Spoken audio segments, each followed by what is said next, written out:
should have a control. I gotta shut this thing on and on. Good morning, everyone.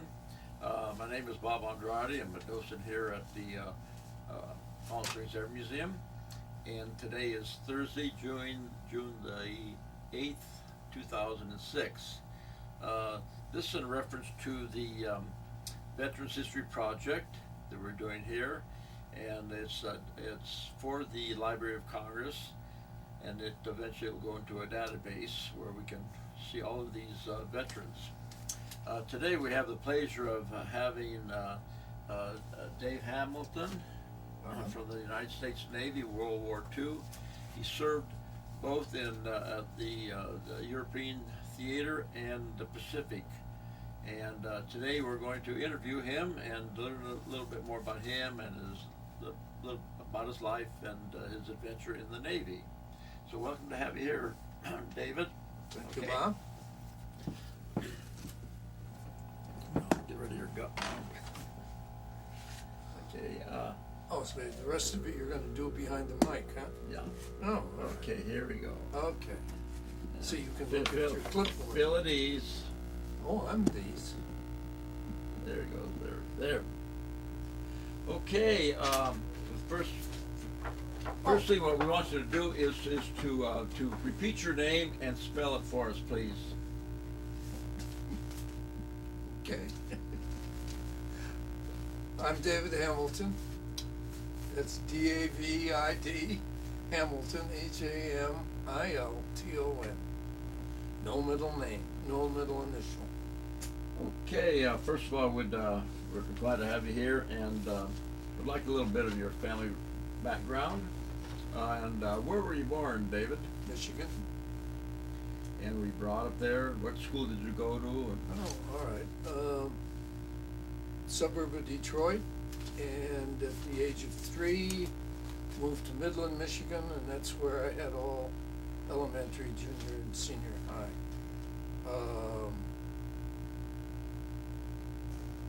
Although I never finished high school. I quit and joined the Navy in 43. And at the age of 17. Okay. How about your family? Where'd your family come from?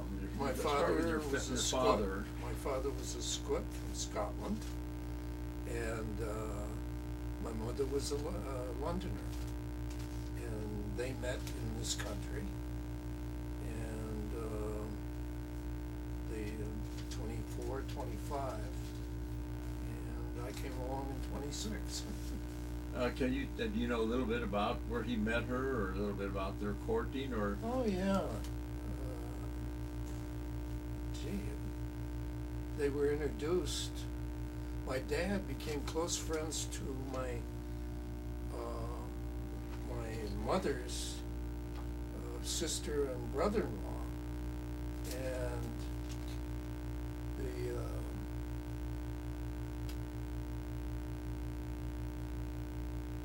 my Aunt Gert kept telling my mother, "You've got to meet this fellow."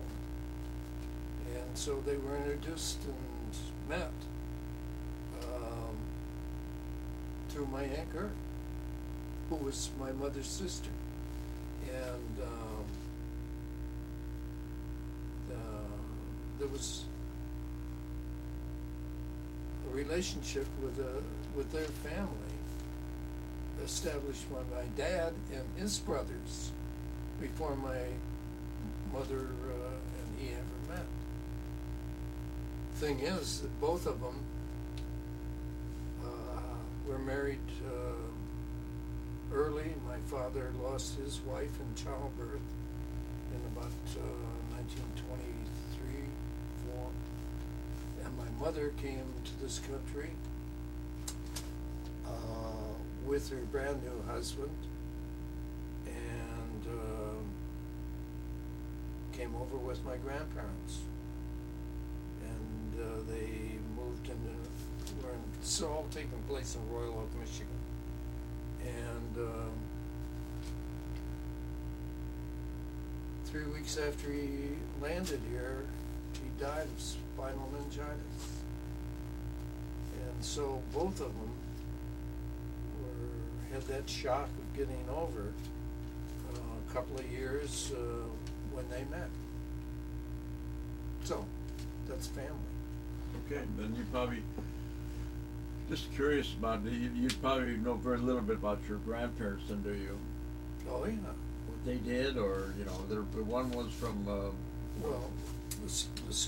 the ones from Scotland I knew very little about because they both died before the Second World War.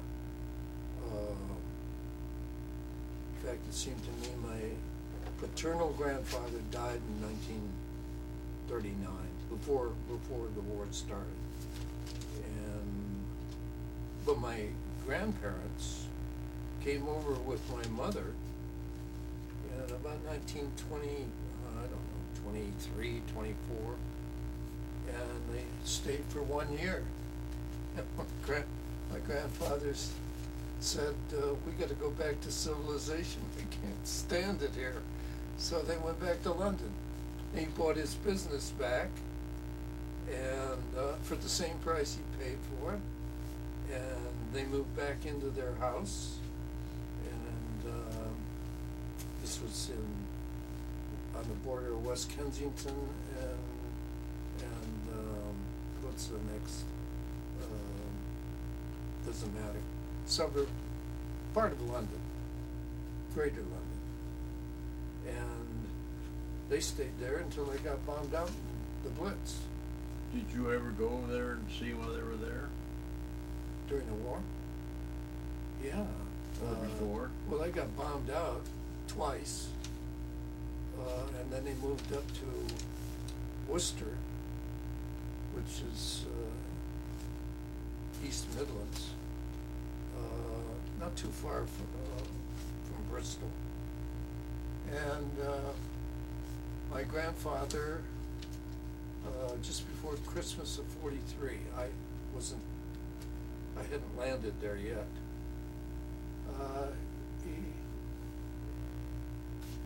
I guess this tells you a little about my grandfather. He just turned to my grandmother one day. This is her telling me the story. I gotta get back to civilization. He said, I gotta go to London.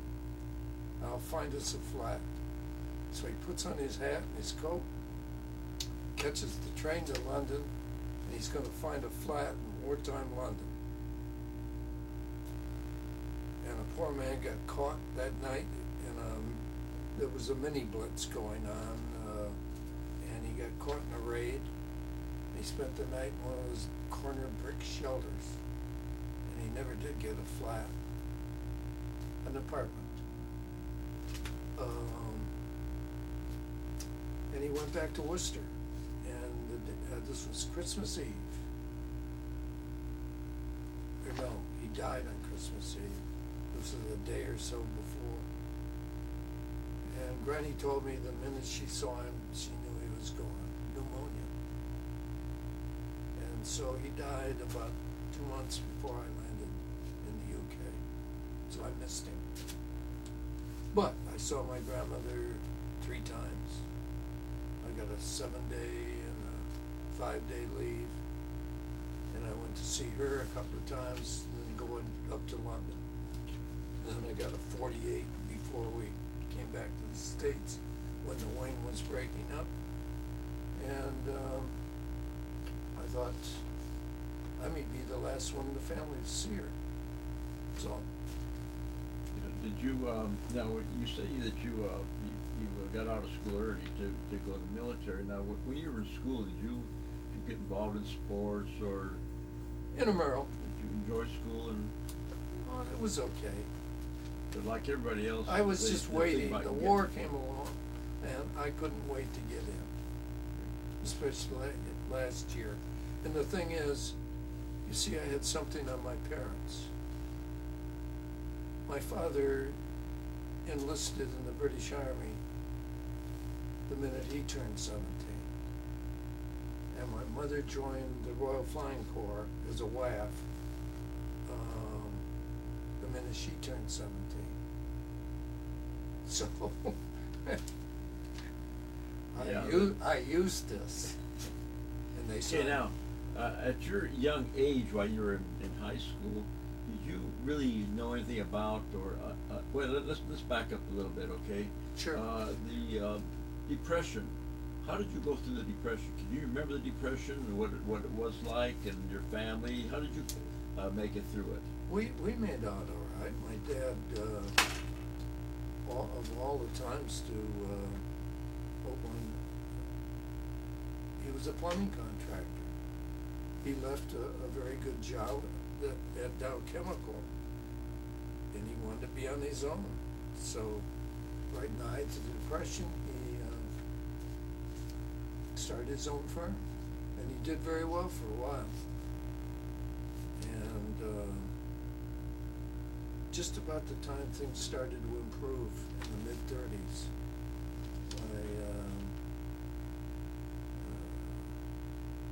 things caught up with him.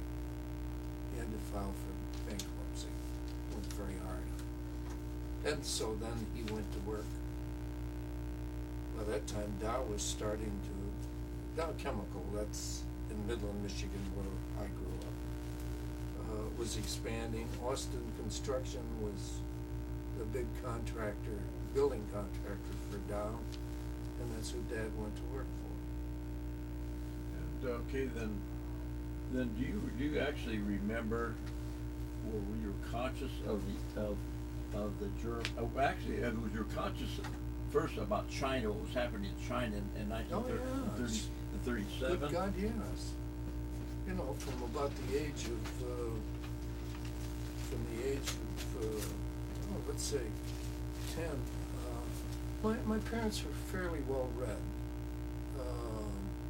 Took a lot of magazines, papers, and participated, went to the library a lot, as I do. That's where I got it from. Hell yeah. And then, you know, going to the movies, there were the newsreels. And then when the war broke out in Poland, you kind of get an idea that we might get into, was there enough information happening that we're going to get into it eventually? Yeah, I have a vague recollection of my dad saying, somebody asking him, good God, Bob, how is Britain going to come out of this? And, you know, he had no way of knowing, but he said, well, they'll muddle through it somehow. And I can remember then we were all concerned about my grandparents in London. And there's a question in that thing about what were you doing on December 7th, right alongside that. Right. I was delivering Sunday papers. Okay, right, and? What did you hear? What were you doing when you heard it? Well, I got home from delivering the paper, and then I hear a newsboy going by the house. I must have known before that, but he was saying extra, extra, Pearl Harbor bombed.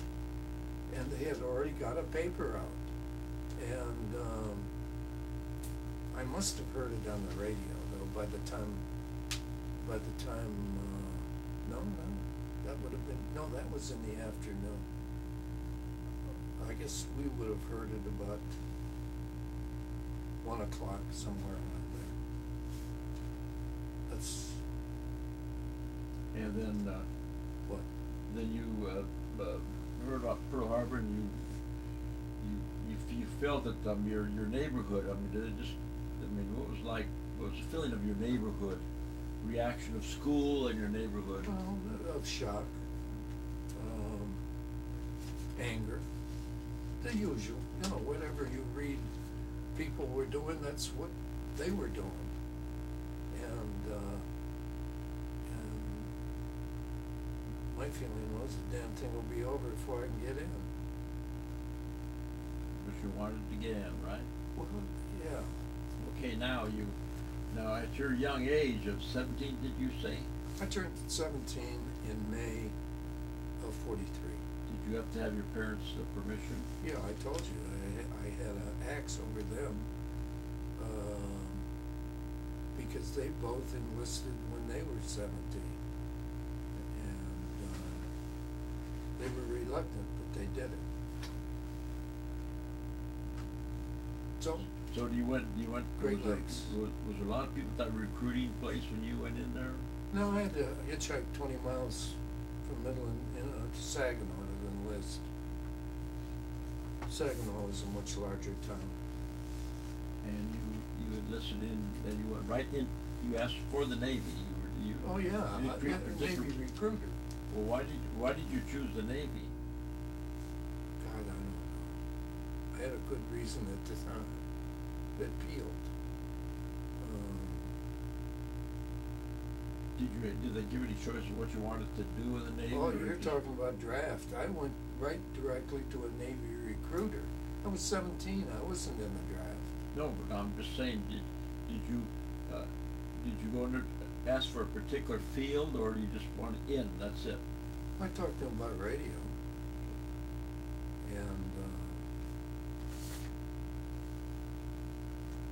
And he said, you'll take a battery of tests and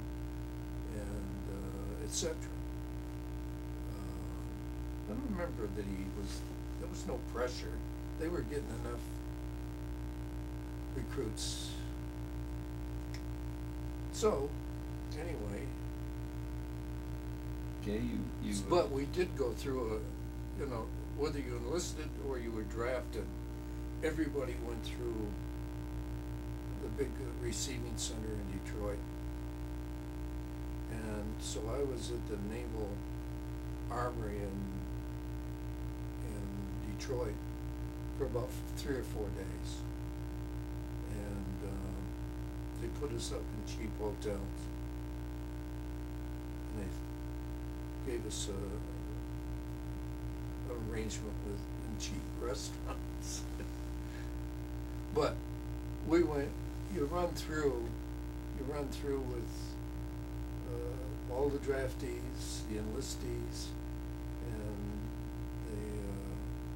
everybody was run through the same physical. Okay, then you went to where your boot camp was? Great Lakes. It was Great Lakes, okay, Naval Training Center. Yep. Okay, what, you finally, how did you get did you go into radio? After boots? Yeah. I wanted aviation radio. You go through about 2/3 of the way through boots. You're interviewed, and they look at all your test scores, and I asked for aviation radio. And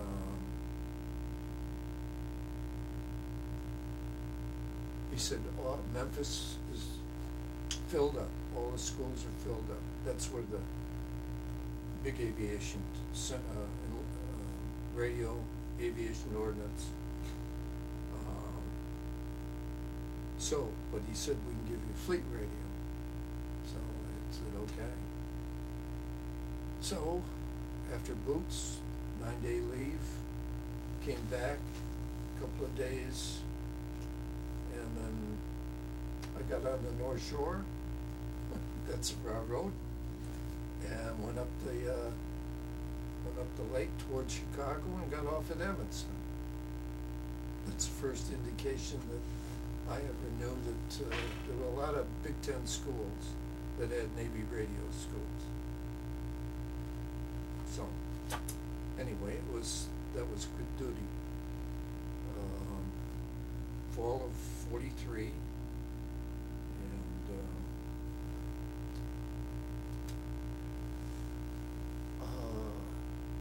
Civilian contractor for Chow Cooks, and they did it. Geez, the contrast between Navy and what they put out. But then you got even bored with that. I mean, it was excellent food. And there were, at any one time, there were 4 battalions going through radio school. One would graduate, a new one would come in. So anyway,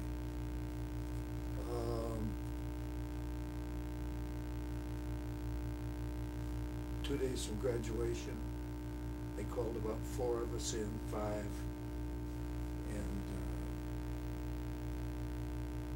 see, at the tail end of radio school, they put you on Fox schedule.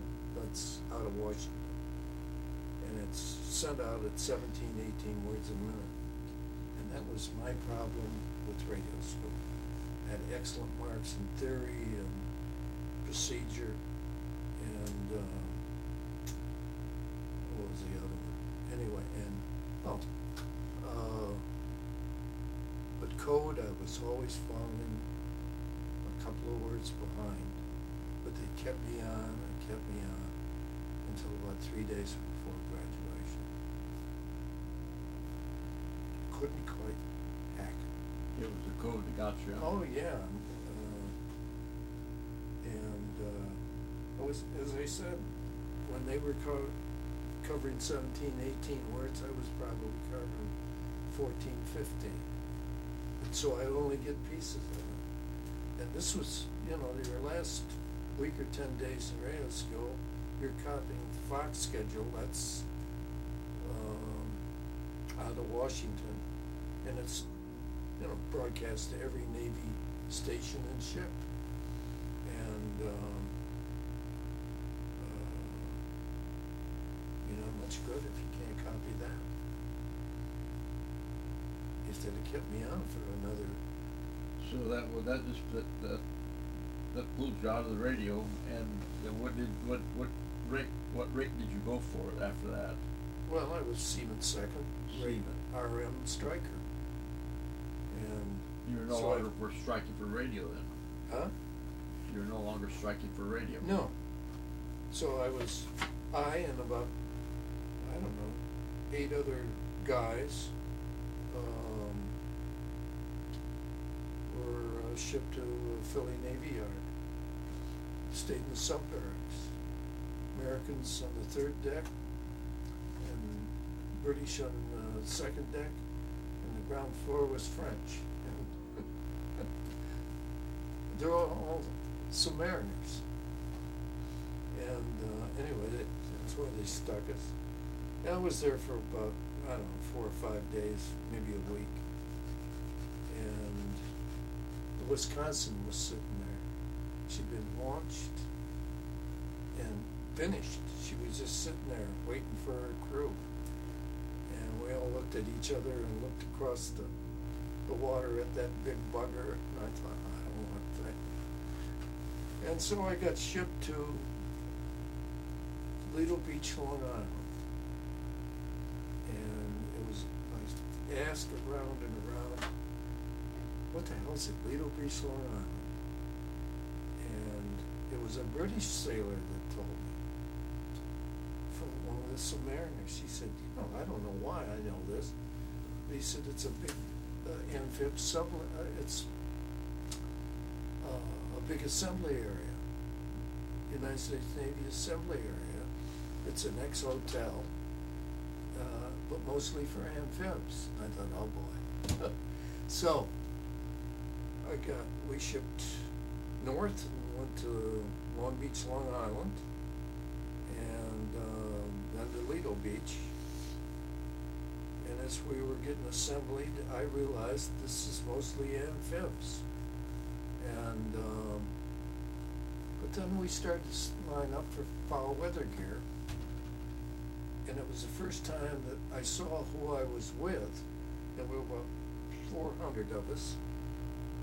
And we had a code name, Soil 51. And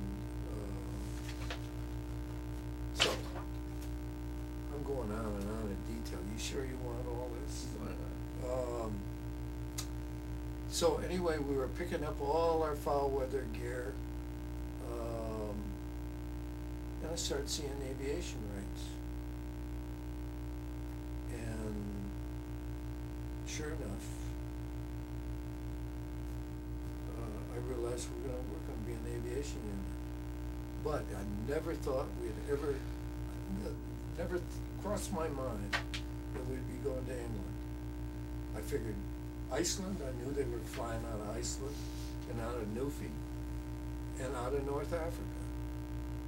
And that's all I really knew.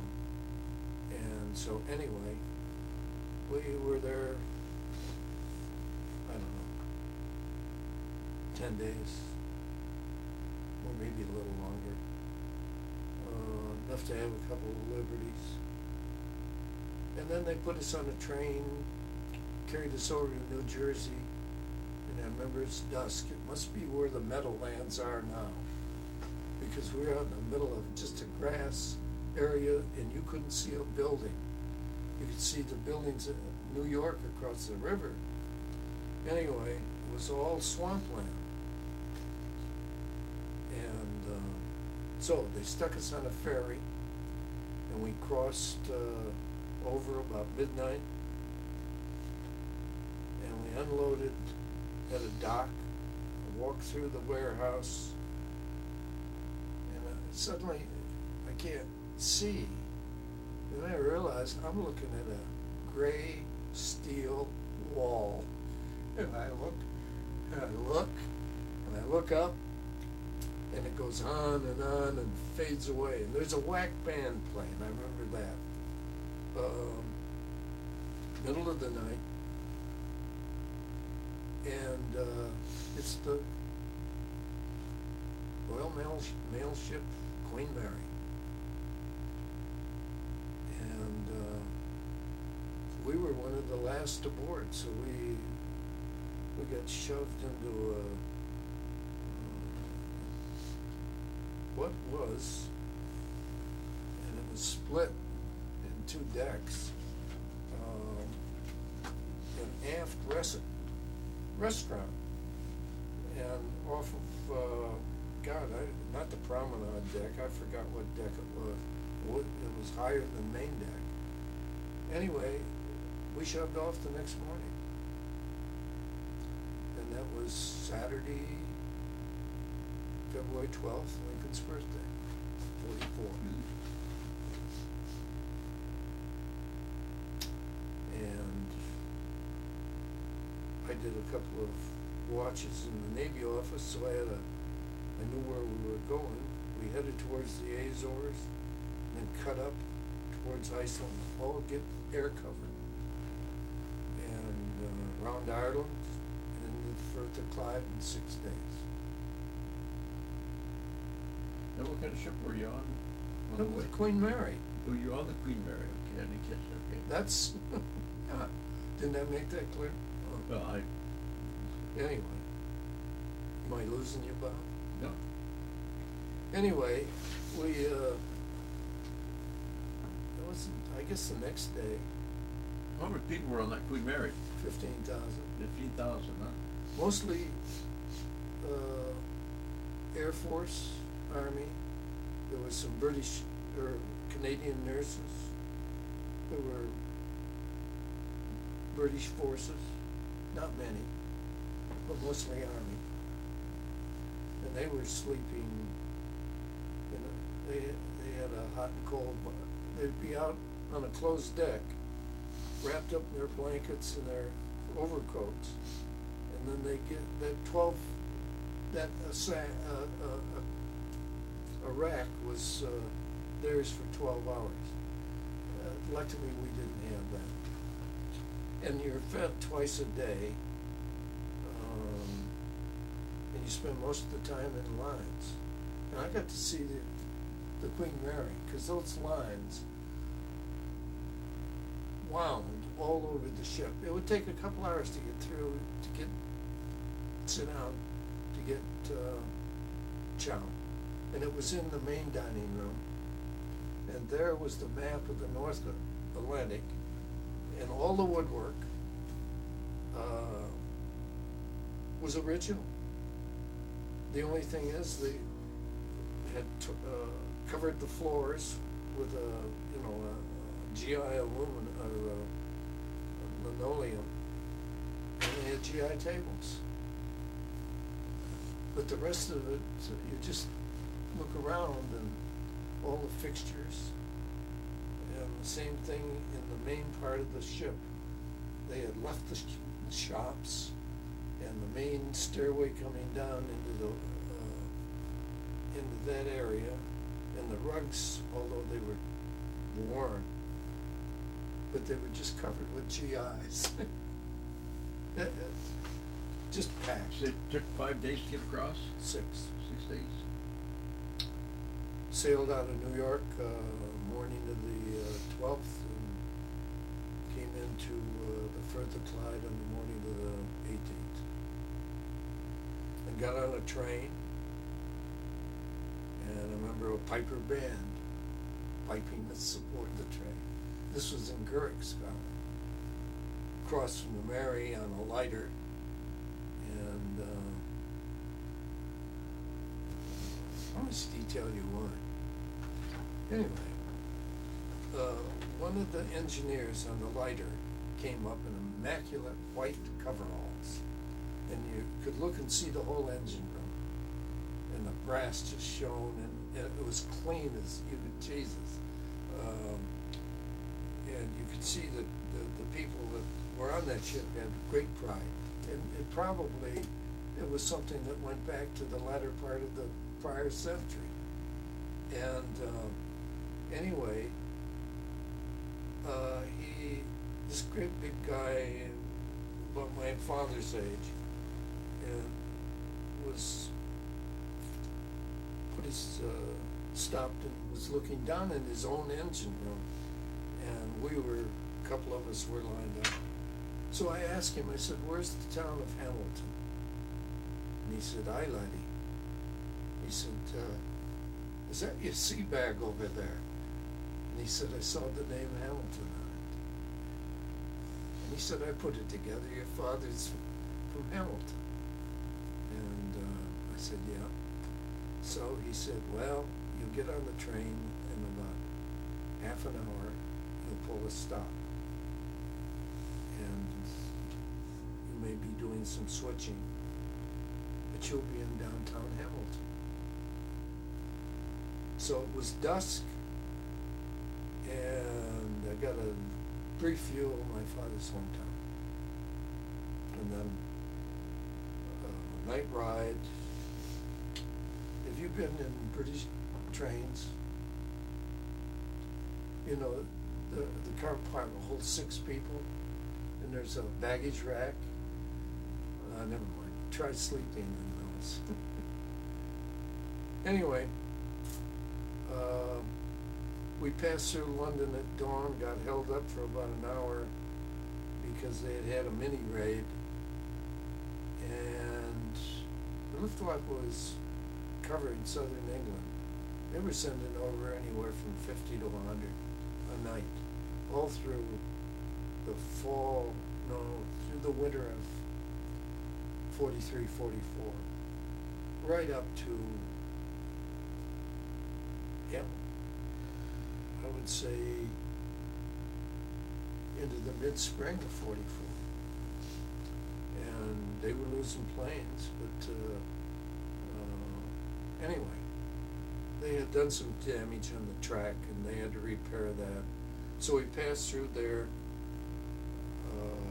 Then they switched us over, and we headed for Devon. And we stopped in the railroad station in a small town called Honiton, and there were all the trucks waiting for us, and they drove us up into the Blackdown Hills, a high plateau in Devon, in a very remote area. And we passed through a gate, and I looked out, and there are 35 to 40 white lips sitting there, and that's Fleet Island 7. So, I spent 17 months with Fleet Island 7, and the thing is that the first months up until just after D-Day, I worked in aviation ordnance. And it was... Now, you worked ordnance, was it on a ship, or? No. Jesus, Bob. No. We were at this was RAF Dunkswell. Yeah. In Devon. Right. Which became NAF, Naval Air Facility, Dunkswell. I thought you had gone on a ship after that, or? I did. Keep going. Oh, well, I feel I'm losing you here. No? 18, I spent 17 months, and you asked me what I did, right? For the first few months, I worked in aviation ordnance. And I thought, well, I ain't gonna make it in radio, so I thought, try aviation ordnance. We had a chief, skinny, little guy, chief torpedo man in charge, and the rest of the guys were mostly Boston Irish in the crew. And we had there were a couple of torpedo men. There was a first class torpedo man and a chief running the crew. But this was all new form. We came in and we were trained by an Army Air Force ordnance crew. And they had been left by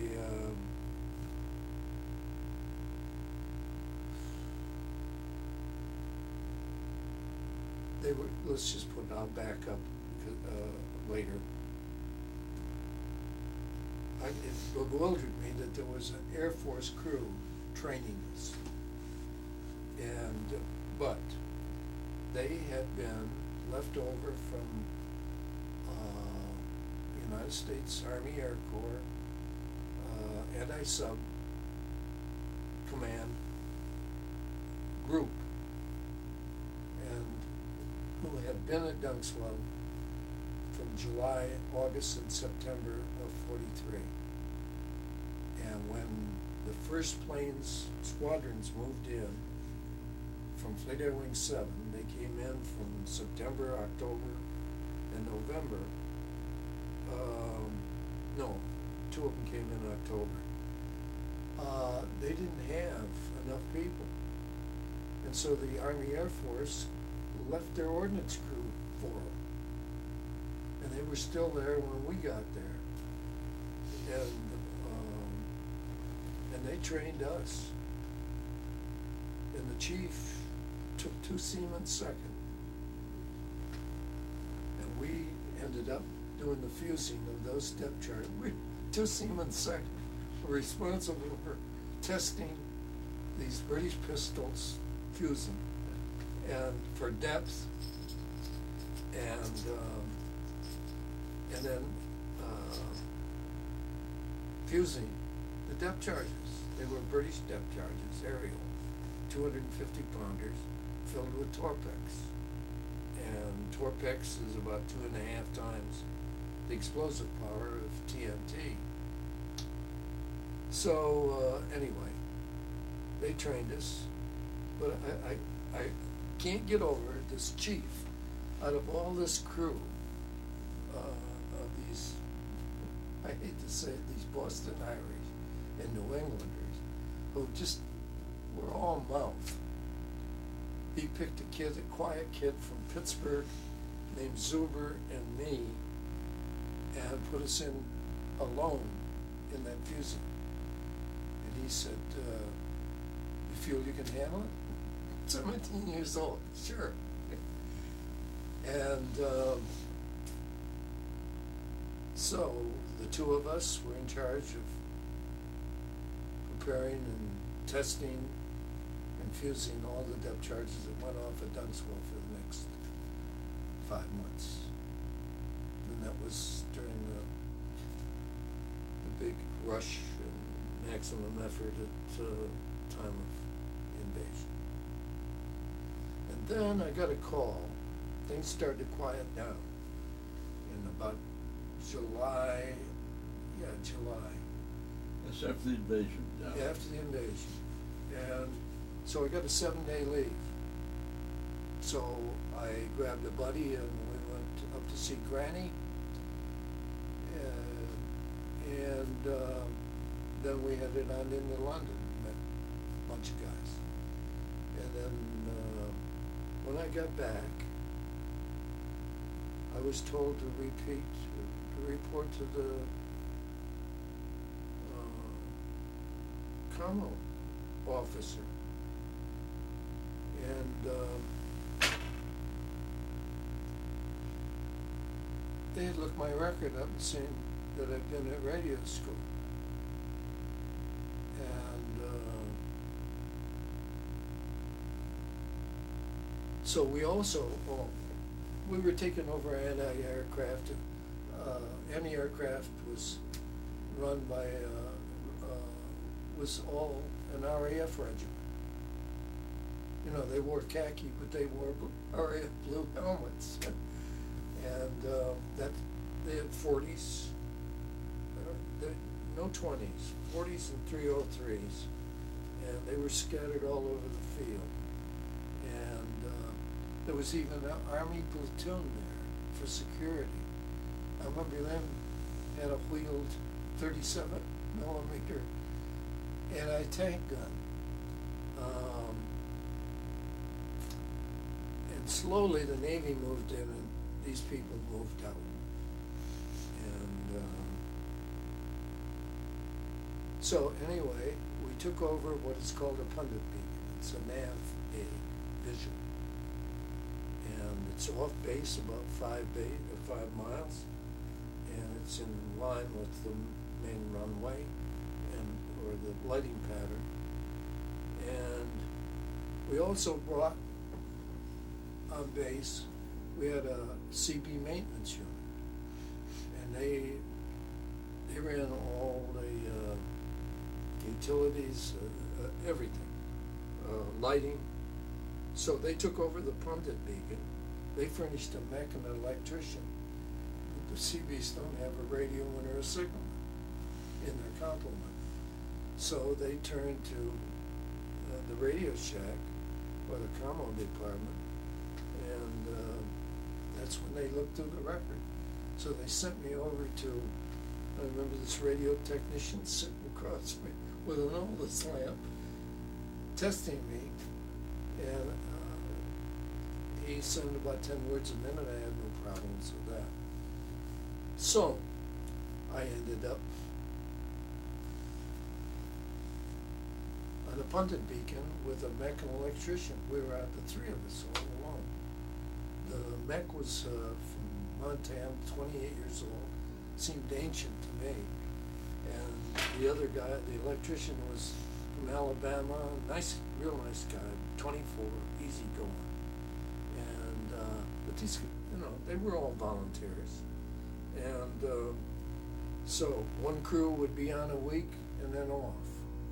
And you'd go back to base and you'd get maybe an extra day of liberty, because you hadn't.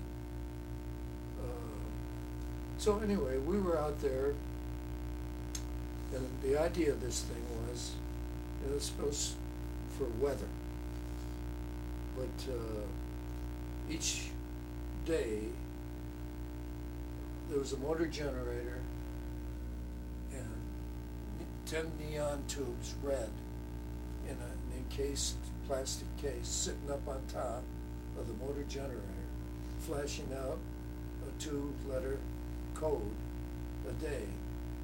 And if an aircraft got lost, it could drop down in either flares or an Oldest 2-letter group or the colors of the day, and they changed 4 times during the day. If they got lost, that was the pundit beacon. If they came in, roared over, and then came back and gave the colors, and because they do a tight circle, they'd have to, because there's nothing like English fog. And then we would turn on a big arrow that would point into the landing pattern. And the thing is, it never dawned on me until the time of the Battle of the Bulge, and we were up to our ass in snow, because that weather hit us first. And there were some clear periods, and there was a big rumor that every POW, German POW, was going to make a break on Christmas Eve. So the Seabees were all armed with BIR. They all had their own carbines, M1s, and not the rifle, the carbine. But they were armed with BARs and machine guns. And on the Pundit, we had a Thompson, we each had a .45, and we each had a carbine. I mean, we were going to defend the Pundit if he could. But we cook our own chow. There would be a truck come out with the cams for the 2-liter cold brew, because these things would revolve and cut out an electric arm, and they would flash. And if the whole damn thing broke down, we would have to get out these damn British, I'm sure you've seen them in pictures of old British air drones. They were kerosene with a wick, and it would, wind couldn't blow them out, and would make a big U, which means unsurfable. But the thing that hit me about the time of the Battle of the Bulge in clear weather, and I looked out across, and I could see Exeter's Pundit beacon flashing, because it was all snow, and it just stood out. And I thought, Jesus H. Christ, the POWs are supposed to make a break, and the other thing is, the Luftwaffe was still flying.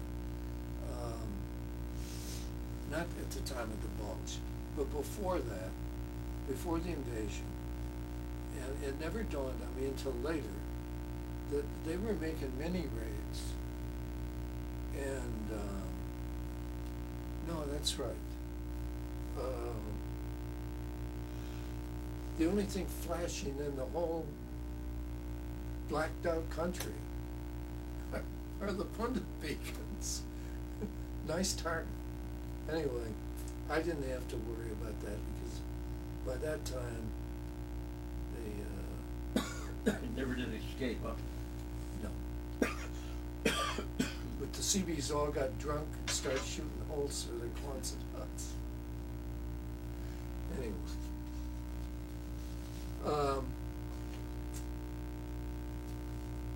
But,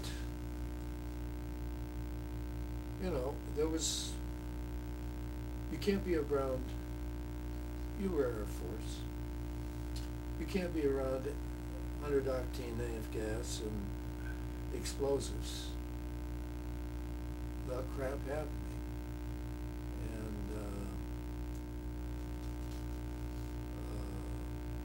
early on, in fact it was May Day of 44.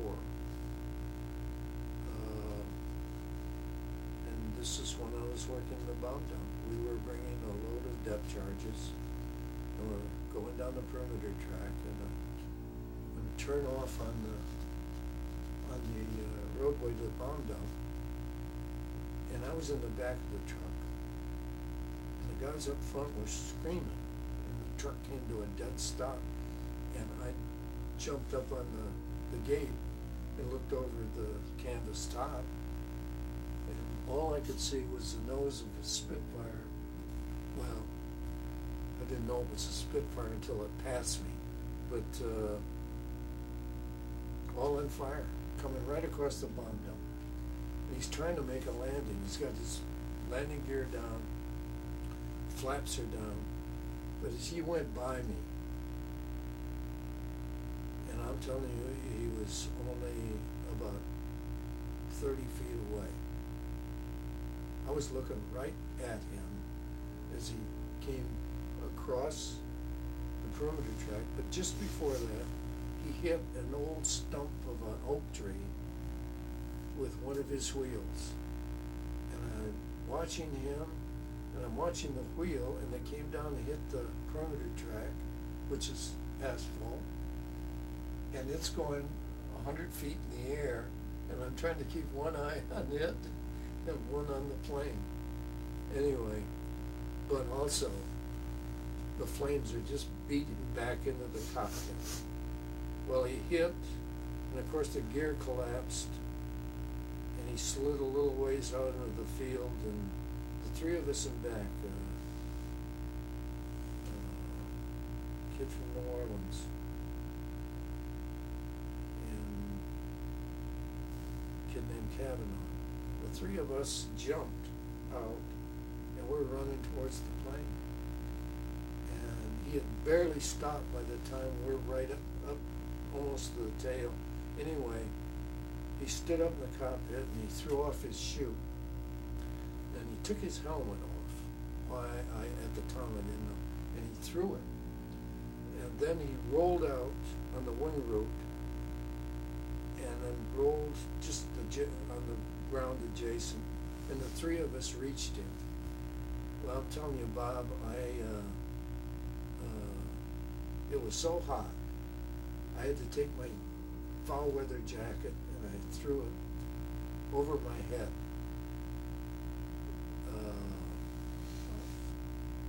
So I've got one hand not doing this, and one hand for him. But there were three of us, and we pulled him away. And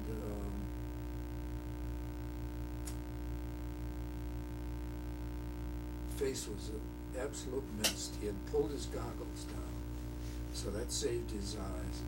But his lower face, it was just in his hands. For some reason, he didn't have gloves on. And his a lightweight tan jacket, not really, it was more a windbreaker than a flight jacket. And all scorched across the shoulders. And he was going in and out of consciousness. His first words were, "Oh Christ Almighty, what a bloody mess I've made."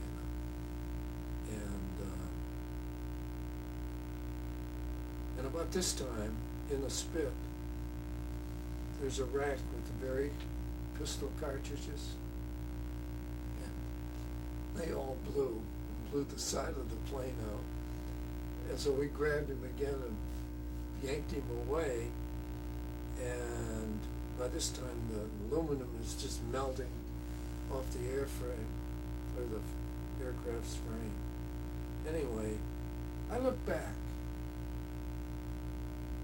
and out of that crew of about 10 guys, there were 3 in the front, 7 or 8 of us in the back.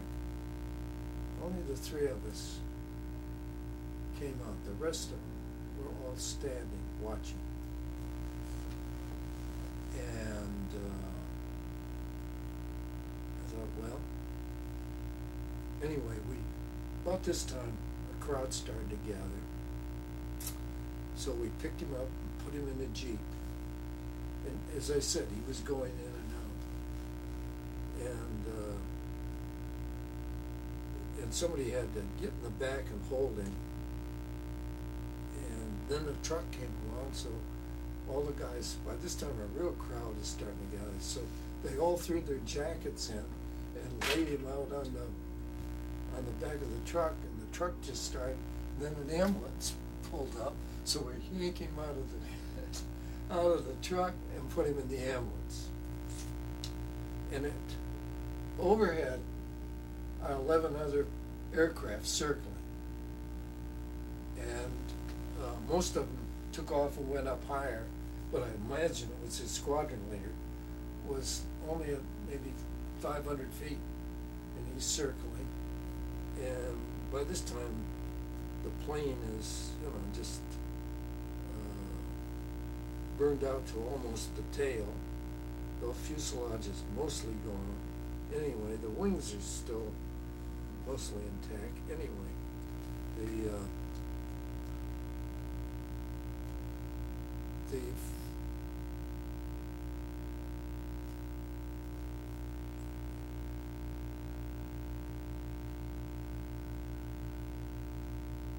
next day, they pulled the wreck over and they dumped it next to the fusing shack.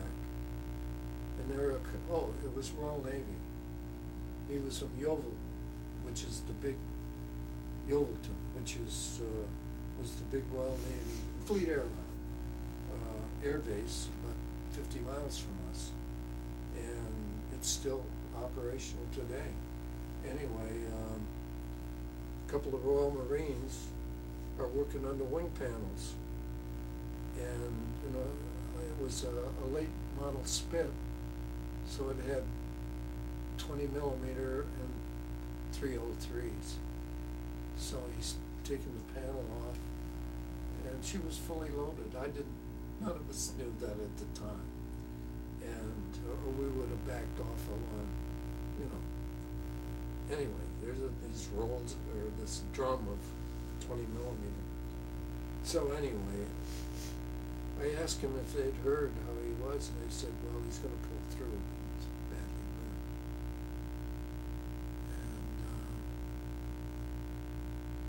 And, so, anyway. You saved his life, huh? No, I think, I can't say that. We pulled him away. Don't know.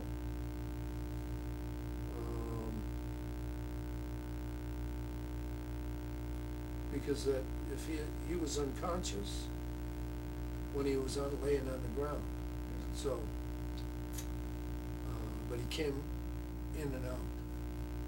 And, but God, that heat. Well, it was melting. The aluminum was just dripping. And I'd heard about this, but I'd never seen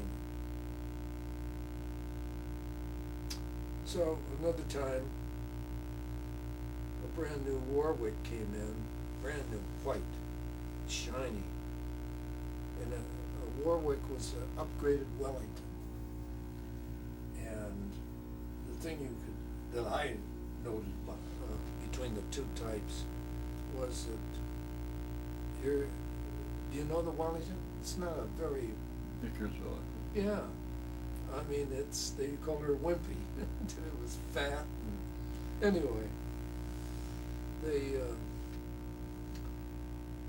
the Warwick had a Martin turret and twin 303s on a dorsal about halfway back on the fuselage. Anyway, this plane didn't have a stain on it, and I figured it's brand new. Anyway, we're right next to it as it went by on the perimeter track, and so a few minutes, half hour later, I hear this.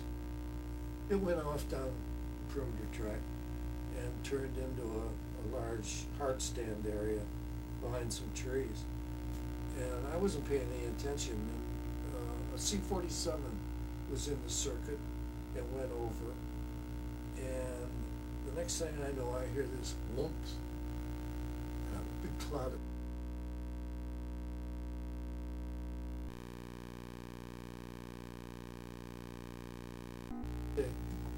and I thought it was a C-47 that had somehow crashed, and that was one of the tightest hard stand areas that we had, and there were about 8 or 10 PB-4Y1s, libs, our libs, sitting in that area, one whole squadron, and I thought for some reason this C-47 had crashed in it, and we couldn't see because there was a real low hedgerow and some thin trees, so we're just looking, you can see outlines and see the flames, and so we start running towards it. And then I looked up as I'm running, and I see the C-47 banked, and of course they're looking back at, and so I thought, well, it isn't the C-47, what the hell is it? And just about this time, I'm seeing tracer fire shooting right straight down a perimeter track on about a 90-degree angle from me. And this went on for about, I don't know, half a minute. And guys are running and scattering, and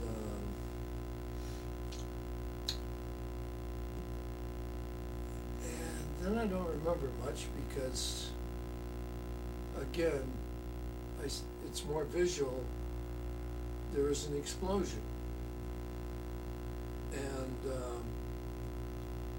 next thing I know, I'm sitting, laying on my fanny, laying on my back, and so are the 8 or 10 guys that are with me. And we all got knocked down. What it was this Warwick was fully loaded. They were degassing it, and they forgot to ground it with a ground rope. And she caught fire. And she had a full load of depth charges. So the flames reached the bow turret, and they were still loaded. That's what we were seeing. And then that whole load of depth charges went off at one time. That was a big bang. And it's more visual, as I said, this and watching the trees all lay down and the grass, it's all just like that, all laying flat. And then somebody hit me with a 2x6. And we were all there looking at each other, sort of on our elbows. And I had no anxiety. I wasn't anxious to go any further. We just, the shock of it. I don't know if it knocked us out. But there's a little bit of a blank there. And all I can recall is that I had no desire to go any further. And so later, you know, everybody's comparing their notes. And something like 29 years later, I'm telling this at Dunkswell, and Dunkswell is converted to a private flying club. And I'm in the bar, and I said, I'm relating about this Wellington, and this guy listening to me, who was in his 40s, said, I was a 12-year-old student in a little school room in the village. And he said, I remember that. He said, we all dove under our desks. But it was the biggest boom at Dunkswell, I will tell you that. So, and it wiped out about 2 or 3 libs and damaged about 2 or 3 or 4 more. But it didn't. Oh, also, I've gone back to Dunkswell about 6 times. On my last visit, I thought the guy that was degassing the plane died, because he was a rolling ball of flame, the guy said, rolling off that wing. Anyway, and I was relating this to the woman that was the docent in the Dunkswell Museum, which is rather outstanding for a small airfield. Anyway, she said he didn't die. He was here 5 months ago. And she said, I've got his picture around here somewhere with his wife. And he was sent to a burn center run by the Army. And he met his wife, who was a WAF that had been burned in an accidental fire. Is that right? And they finally got married, and they came back to Dunkswell. So that was great to learn. He didn't die. And he met his wife. How about that? Now, how long were you there now on that? 17 months. Okay, And then I came home, 30-day leave. Well, wait, is the war still on? No, ended. The war's over now. VE Day. Where were you during VE Day? I was on watch. Oh, after the pundit beacon, they moved it back on base. and there was no danger of keeping it off base. And so this flashing beacon was on one edge of the perimeter track, and I wasn't needed anymore. So I went into the Radio Shack, but I worked teletype, because I still couldn't see. There's just these big gaps without sitting down and copying code. And, but I knew procedure real well, so anyway. So my last months were in the Radio Shack. Okay, now the war's over now. Well, it ended the 8th of May, and so the wings started to break up, and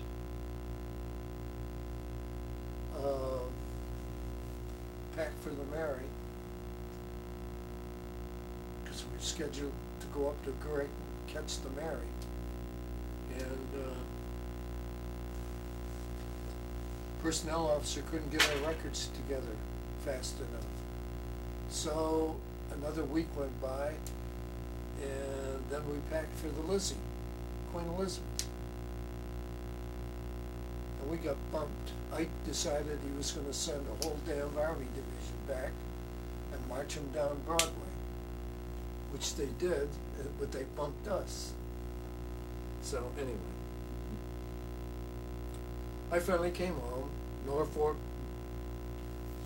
got a 30-day leave, turned in a Navy prayer in Chicago, and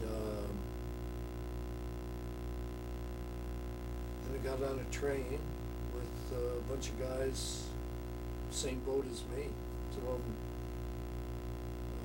all turning in off of 30-day leaves, and Shoemaker, California, which was a big assembly area. And then I got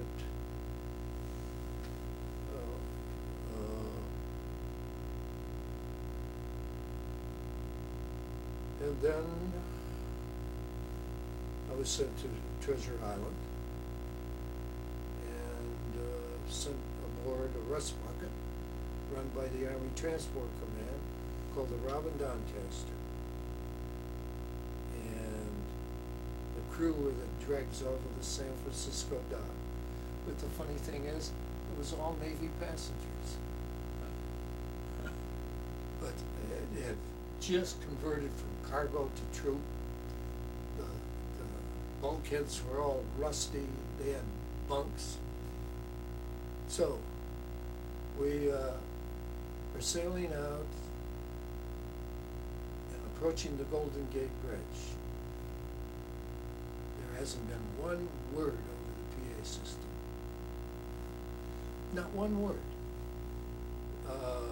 When we came aboard, there's guys saying, well, go down and find a bunk. No organization whatsoever. And so a couple of buddies, we went down and parked our sea bags, and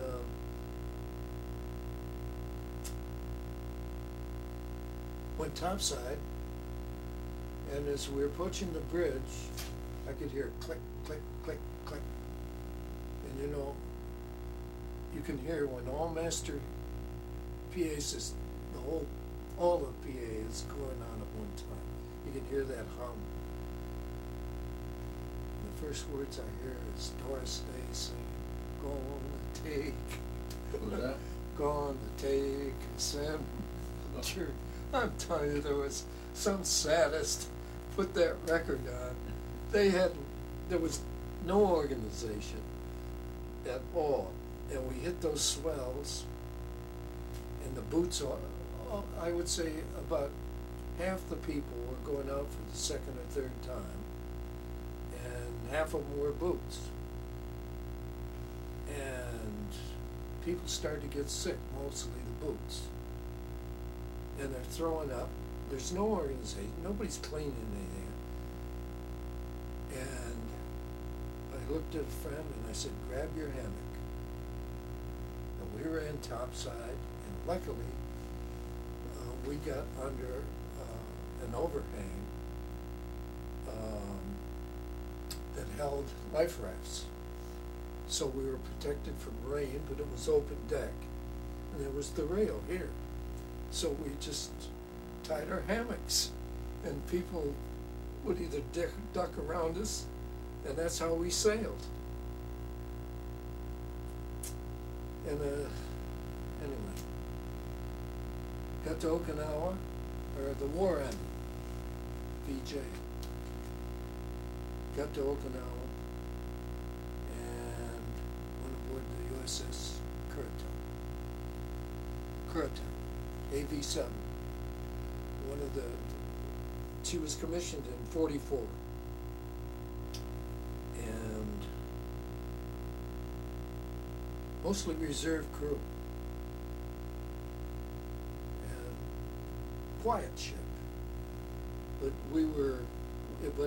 it was the Kurita class, which was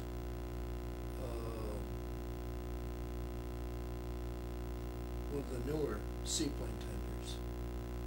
And about half the ship was a main deck aft, cranes, and it was servicing seaplane,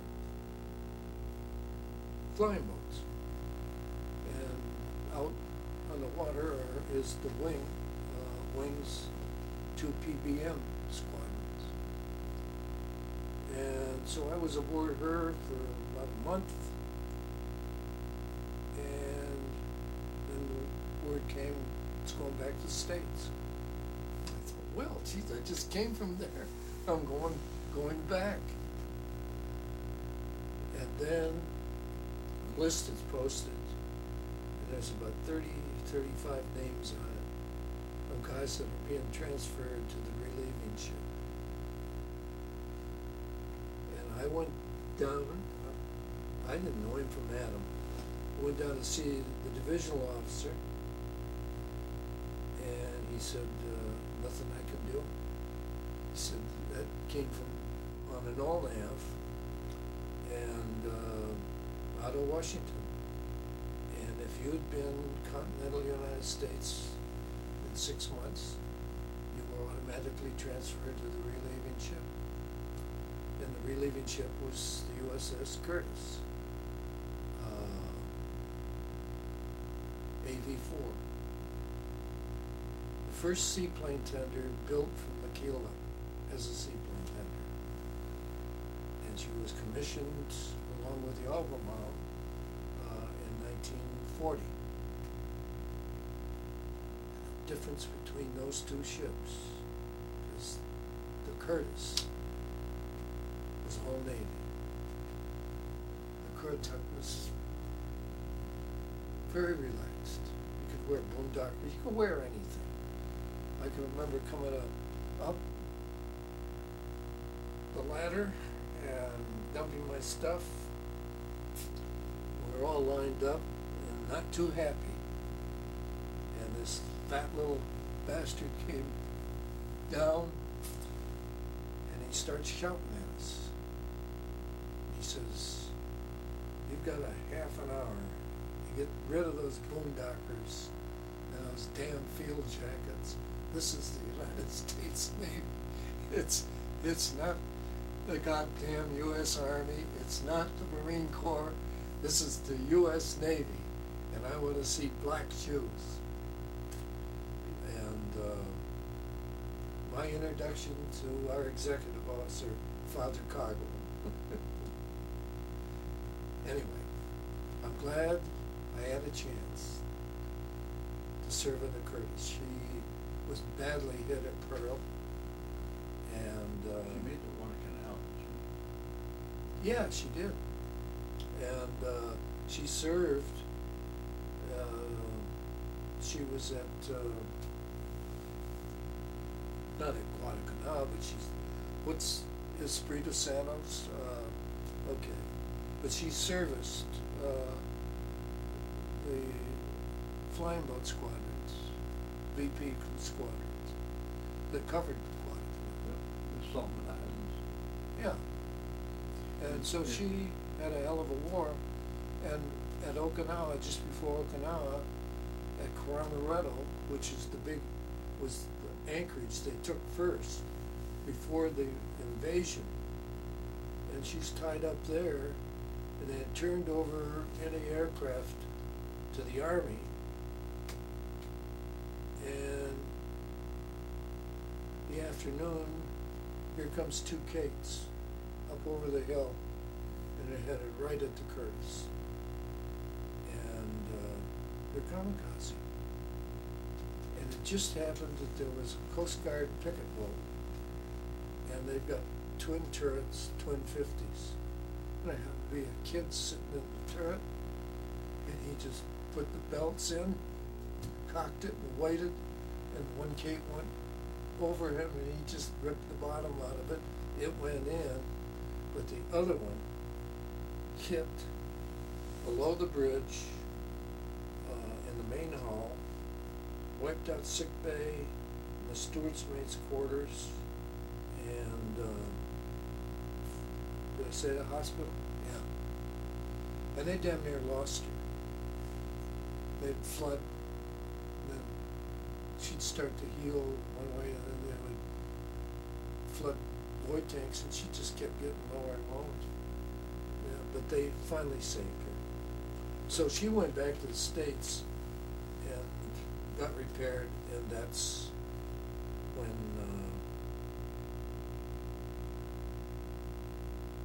I picked her up in Okinawa. Now when you, okay, the war's over now, and you headed back to the States? No, not yet. Christ, no. You stayed over there? Points. Okay. Points. And at 17, and only 2 years in, 2.5 years, didn't have many points. Well, not enough. And they were shipping guys out. That's why they were keeping people on that ONAV. That the Navy was falling apart about this time. Anyway, because there were just scads of guys every month going off home. Anyway. Keep talking.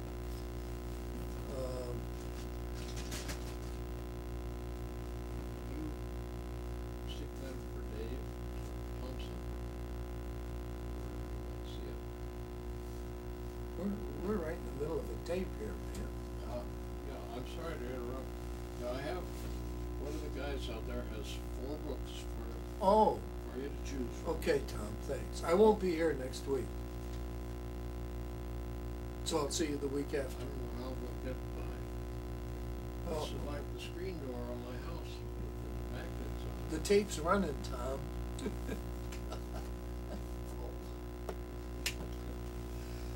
Where Okay, so was you I? stayed Where over was there. I? You Oh. didn't have enough points, okay. All right, so, and, so they gave me a choice, what do you want to do? So I loved woodshop in high school. Of course, the last year or so, all we did was make these silhouette model airplanes and paint them black. And, so I went in the carpentry shop. And I enjoyed it. The other thing is that somewhere in the middle of December, we up anchored and we went to Shanghai to show the flag. We were there at Christmas, and our new Secretary of State, Marshall, was there at the same time. And so we were tied up in the way. Different mission. Huh? What? Same time, but different mission. A different mission, yeah. My mission was liberty. So we were tied up in the Wangpu. And that was an experience. And I had maybe 3 liberties in Shanghai. And I can remember the heavy cruiser, brand new. St. Paul was there. And there was a bunch of British cans. And I was used to Royal Navy looking kind of rusty and needing paint. But don't forget, the war was over by a couple of months. And there was 4 of them tied up together. And man, they just glistened. all the bright work, the torpedoes, and the brass, and the paint. But the Royal Navy was showing its flag too. And as we up anchored and pulled out, a French light cruiser, old,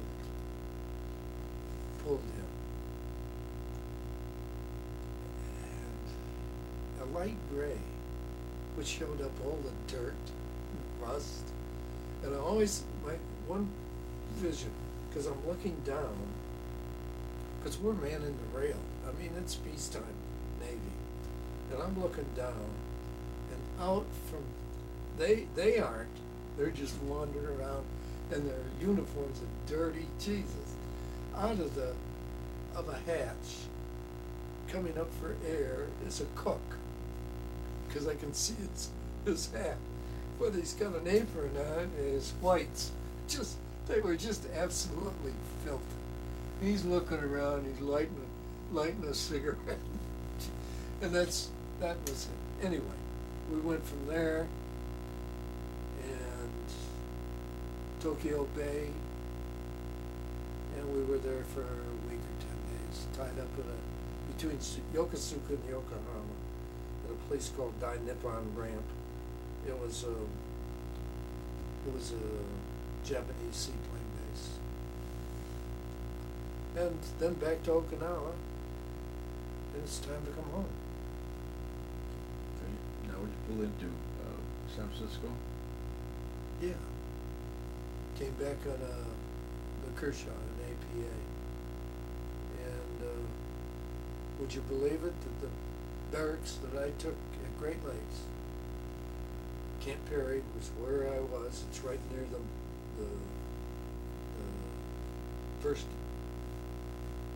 highway.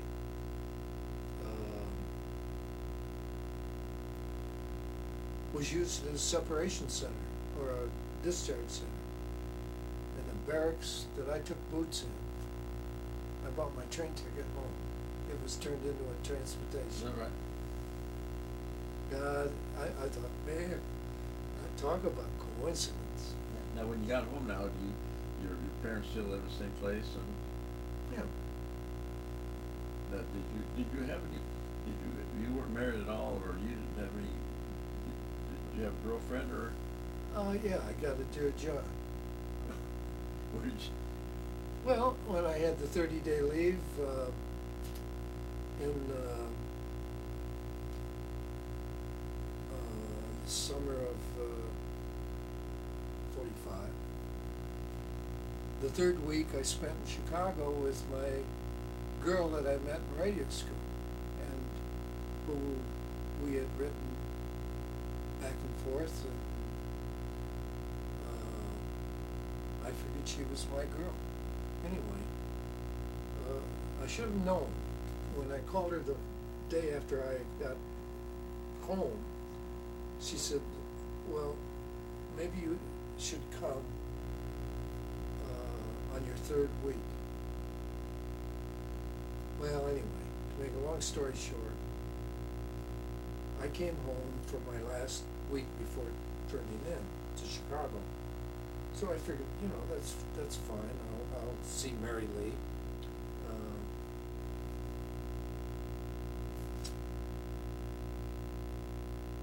There's a letter arrives, and it's the Dear John. And then I figured out why she wanted me to come on the third week. Because in the first or second week was an old friend from their church she'd grown up with from the 4th Armored Division. And so the letter, I was just ready to turn in off of leave, and let's say it wasn't much fun. Anyway, big disappointment. And so I called, when I got into Chicago, turned in at Naval Pier, I called Evanston, and her brother answered. And she said that her mother and Mary Lee had gone down to North Carolina and she was getting married. So what she did was, and I got a letter out in Okinawa from her. She'd been married for some time, a few months, and she said, I wanted to get married. And all you could talk about was that you had 4 years of school. And somehow, I hadn't graduated from high school. And she said that I grew up with this guy, I knew him. And she said that just scared me that I was going to have to wait. Because it wasn't common to get married. She was a freshman or a sophomore at Northwestern. It wasn't common for students to be married, which all changed in '46, on the GI Bill. And Whatever happened? I wasn't ready to get married anyway. Whatever happened to her? Don't know. Now, did you meet another gal after that, or? Lots of them. Well, what I'm getting at, did you get married? Oh, not until 48. Well, tell me about that. Tell us about that.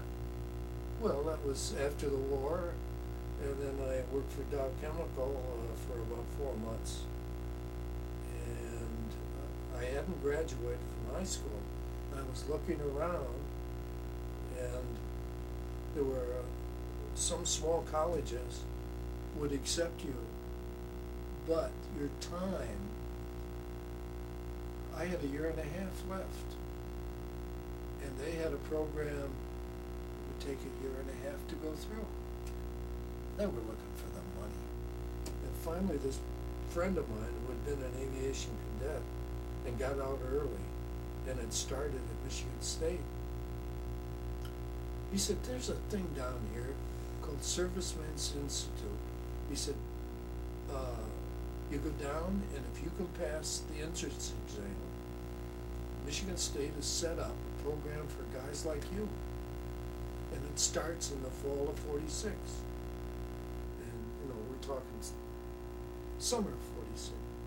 So, by God, I went down, and I sweated for about 3 weeks and learned I passed the entrance exam, and I was accepted. So, I made up 1.5 years of high school in 3 months. And they brought a bunch of old retired profs, and what they made you take was those elements that you had Required subjects. Well, that you had missed before. I ended up having to take physics, which I loved, and then they finished off English, and I had some math, geometry. So, I started in January of '47 as a freshman at Michigan State. And it's the only school I know of that had this kind of program. There probably were others. And the other thing is that Michigan State had a president named Hanna. And he went down, or had his people go down and buy up barracks and hospital units and trailers, and they had 1,000 trailers, and they did a whole subdivision plan, beautiful curved street with these old hospital units divided up into 4 apartments, and that was married housing for young profs and students at Michigan State, and that brought a lot of people in. First, that was later, but after I got married. But the first, when I turned into Michigan State, at Jennison Fieldhouse, which was the big basketball, up on the upper deck, they had three basketball courts with an accordion division. And they opened all that up, and it was up on the second deck. And as I'm hauling my bags up the stairs, I can hear this PA system. Now I hear this. Now I hear this. Joe Blow, you have a phone call. Now I hear this. Pete Smith, you got a phone call. And I finally get up there, and there's a little office off to one side. There's 4 guys in Marine Greens. And I look out, and these 3 basketball courts are nothing but double bunks with knocked up wood and pipe frames where you can hang your clothes. And that was my introduction to, I forgot how many guys were there.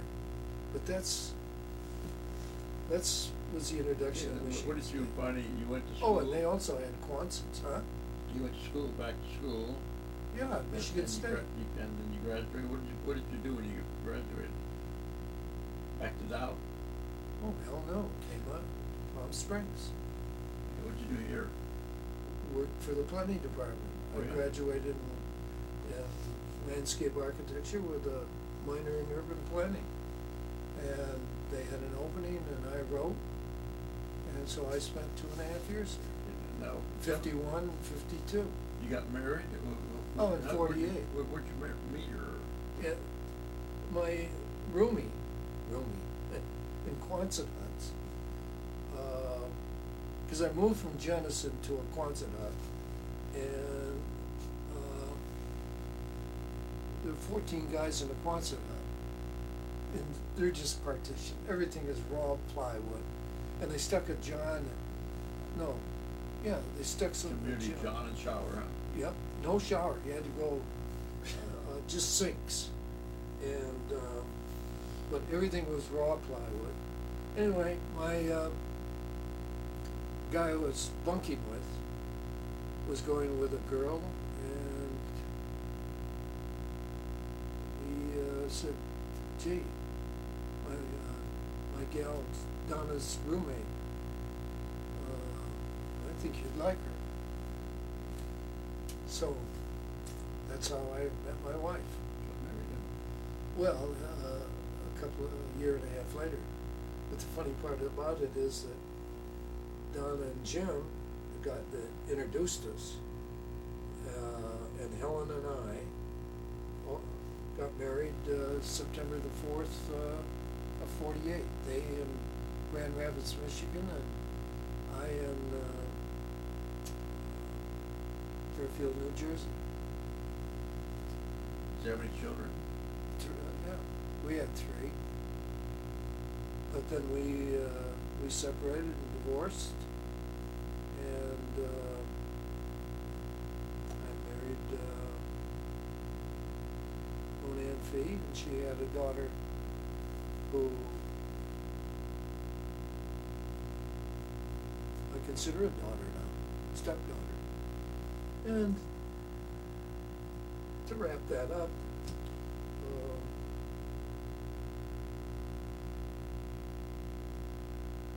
had a big birthday party a couple of Saturdays ago, and they all showed up. They insisted we had the party, but it was great. They all showed up. Plus my ex-wife, who still lives in the house that we had, but we got divorced in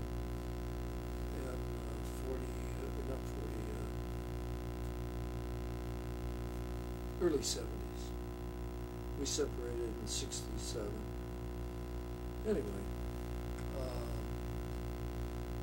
but it was one of those kind of divorces, and married Monan, and they got along.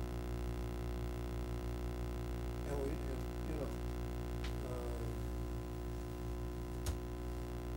so I still talk to my ex-wife. That's good. Okay, start talking. Okay.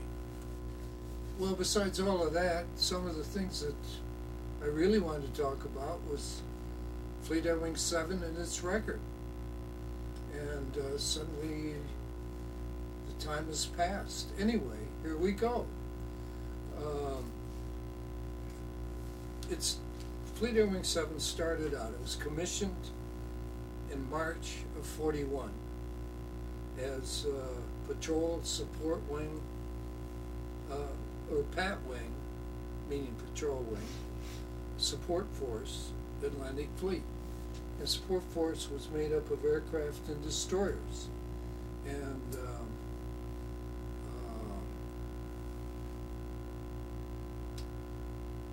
in May, the wing went aboard, when I say wing, the command, went aboard the Albemarle, AV-5, the second of the large seaplane tenders designed from keel up, a sister ship of the Curtis, and moved on to Argentia, or Placentia Bay, off of Argentia, and my God, just a couple of weeks later, between the 25th and 26th of May, they were doing air patrols and search for the Bismarck. You know, when it broke out, the Denmark Strait, and they didn't find it, but a lot of them ran out of fuel. They had to sit out on the water, and they got lost in fog. Anyway, they did pretty well for being. They never saw the Bismarck. Let's put it that way. And so the next thing was the occupation of Iceland. Iceland had been occupied by the British to deter, to get a base for aircraft, and also to take it away from possible German occupation. Anyway, United States Marine Corps started to move in to replace the occupation of by British troops around the 4th of July of 41. And so one of the squadrons of Pat Wing aboard the Gold Board, AVD-5, what that was a converted old Ford Stacker into a seaplane tender. Actually, it just housed the crew, really.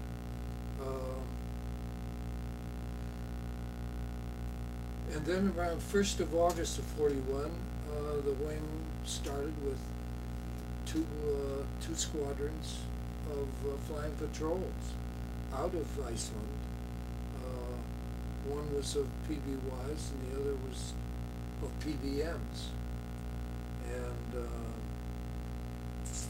on the 10th of August, it covered the Roosevelt Churchill meet in Placentia Bay.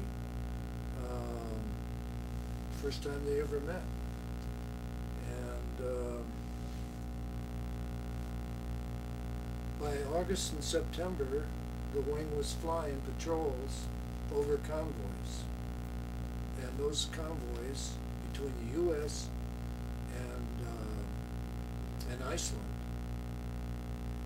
were being escorted by the United States Navy. There was a war going on out there that nobody knew about.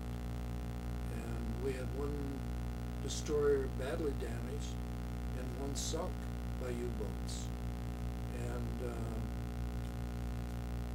anyway, they realized in their operation that seaplane tenders and seaplanes can't operate in northern waters. It's just too hazardous. And then, of course, 7 December 41, Pearl Harbor came. And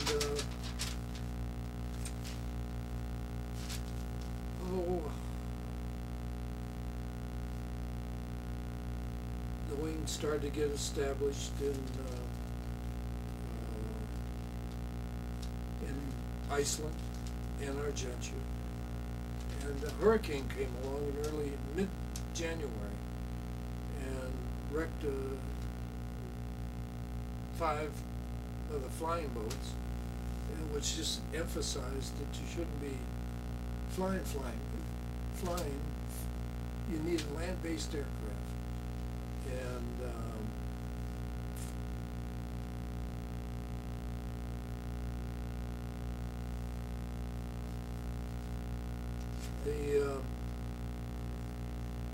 an example of what was going on in December of '41, the British sank 3 U-boats. The German yards turned over 20 U-boats to the Kriegsmarine. So this balance went on for a number of years, or a couple of years, and they were